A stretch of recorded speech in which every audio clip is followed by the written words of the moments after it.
The notion of playing a video game on my mobile device is pure anathema to me. I have to use my fingers for everything? Where are the buttons or a D-pad? At least give me a stylus for precision. And the idea of smudging up the screen with my hand grease for hours on end is even worse. There's a reason why research has found phones to carry 10 times more bacteria than most toilet seats.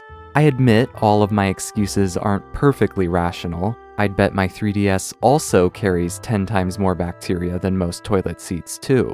Which is all to say, my reason for avoiding Layton Brothers' Mystery Room until recently had very little to do with the game itself. By all accounts, it looked like an enjoyable experience. And now that I've gone through it myself, a whole 12 years or so after the fact, I can confirm that's largely what it is. Mystery Room takes the Ace Attorney inspiration that has always been at the heart of the Layton series and cranks it up to 11, up to and including awful puns for character names. The best part about Mystery Room by far is how unabashedly curt it is. Characters will describe things like people hanging themselves just before being doused in fire, or axes getting lodged into people's skulls, like we're in an episode of Hannibal and that's just something perfectly normal for the Layton series. Alfendi straight up asks you to guess the killer 3 seconds after you've been introduced to the case, and then gives his 10th place accurate estimation on whether it's the right answer.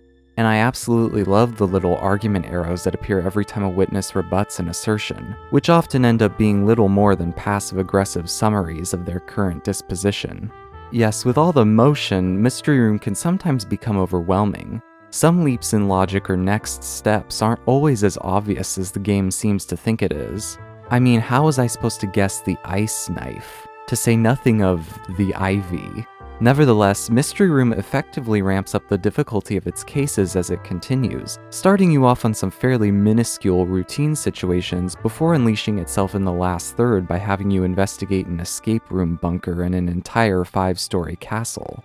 It helps that Mystery Room is a well-paced game, most cases lasting between 45 minutes to an hour tops. Nothing here feels like wasted time, a far cry from future attempts the series will make at a case-based structure. Where I become a little more uncertain, though, is with how the whole thing wraps up. I've talked before about what I think makes a good Layton plot twist, but I fear Mystery Room falls too close to the stereotype of how people often speak about Layton plot twists. Enjoyable in a shocking kind of way, but lacking in sense or relevance.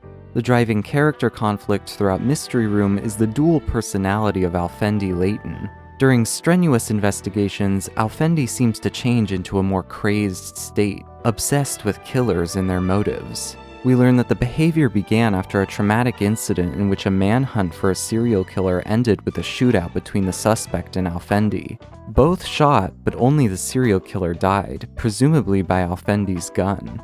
The assumptions the game is trying to lead us to are fairly obvious, especially considering Lucy states them aloud herself. Al's alternate persona is a coping mechanism for him to process the incident, but this turns out to be entirely incorrect. We learn in the final case that Alfendi's unhinged side was the original Al everyone knew him by, and the demure persona only emerged afterwards. This is my issue. We have to ask ourselves what about the two personas would lead us to the assumption that they were made for Al to process his trauma.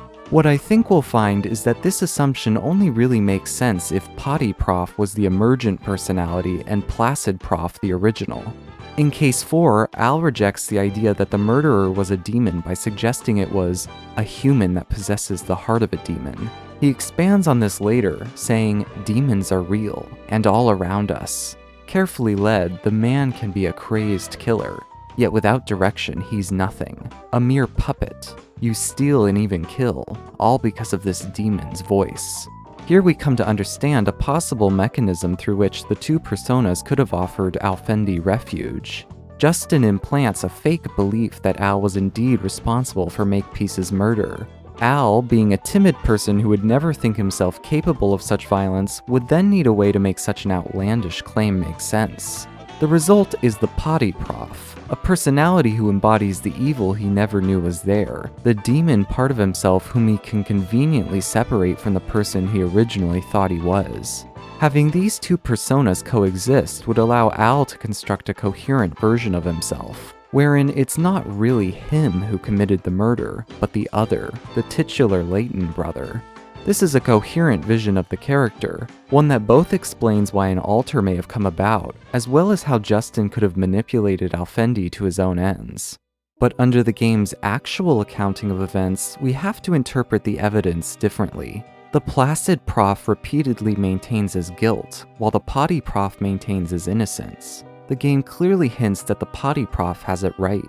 In case 3, Al takes interest when he discovers the situation played out as an ad-libbed scramble to hide the truth. This describes both the case at hand as well as what Justin did to Al to hide the nature of Makepeace's murder. And so we see that when Potty Prof speaks of devils whispering into Coretta's ears and being a mere puppet, he is not talking about Coretta at all. The puppet is referring to his alter, Placid Prof, being the vector through which Justin is able to maintain Al's silence. The game is making clear that Al recognizes something is wrong, but only subconsciously. Clearly, Placid Prof being the second personality is a valid derivation of the character the rest of the game plays fair by.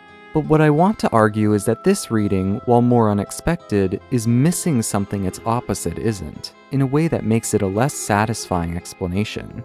It has to do with how Mystery Room ultimately explains what happened.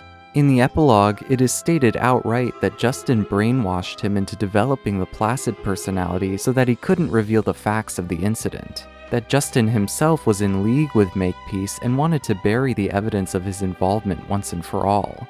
In other words, Justin did not indirectly create the alter by convincing Al to take the blame, but directly and intentionally caused the alter to appear as an end to itself. What this means is that my entire exercise in discerning a character motivation behind Al's placid versus potty self was pointless. The game has just gutted Alfendi of his own agency. And if the implication is that this brainwashing book is not the true explanation, then that misses the point as well. The reason for his alter ought to be rooted in the motivations and beliefs the character has about himself, not merely induced by some wacky plot-related hijinks from a third party. Mystery Room robs its ability to say anything about how Alfendi's personalities speak to him as a character, because the reasoning behind his personalities are not at all rooted in his character to begin with. Essentially, Mystery Room invites us to spend the entire game creating a rich inner world for Alfendi, destroys this world completely in the last case, and then replaces it with something far less interesting. Placid Prof sidelines Alfendi because it is best read as an extension of Justin's character. It may be tempting to say that we could keep the plot twist as is and make it so that Justin indirectly creates the alter. The best of both worlds, right? I'm not so sure this is possible. I doubt any man resembling Potty Prof would feel moral qualms about shooting a serial killer. Because the game wants to argue that Potty Prof is the original, there's a sense in which the game is also forced to claim Justin implanted the second personality directly. A person like Potty Prof simply wouldn't need to create a self-defense mechanism to cope. There's nothing for him to cope with. So if we want to retain the plot twist as is, I'm thinking we're going to have to sideline the character in a way we wouldn't if Placid Prof were the original. What we're left with is a person whom I feel I know less about leaving the game than I did going in. Justin claims that Lucy joining the team caused Alfendi's original personality to re-emerge. But why? What about Lucy would cause this to happen? Lucy's a very chipper kind of character, maybe even a little naive. Hardly the kind of personality Potty Prof would enjoy being around, right? Or maybe my assumptions are wrong, and a person like Potty Prof would need an alter to cope with the incident. I can hardly say though, because I understand so little about Al and his colleagues. Why would anyone want to hang around a guy who threatens to cut out your tongue as a matter of course? Now, having said all this, let's make one thing clear. I had a good time with Mystery Room. I thought it did an effective job at building up to its central mystery, and the whole thing was swift enough to keep me consistently engaged. And the more said about the game's brilliantly orchestrated jazz soundtrack, the better. So even though I didn't love how it concluded, the most important thing to remember is that by the time I finished, I had completely forgotten I was playing something on my disgusting mobile device.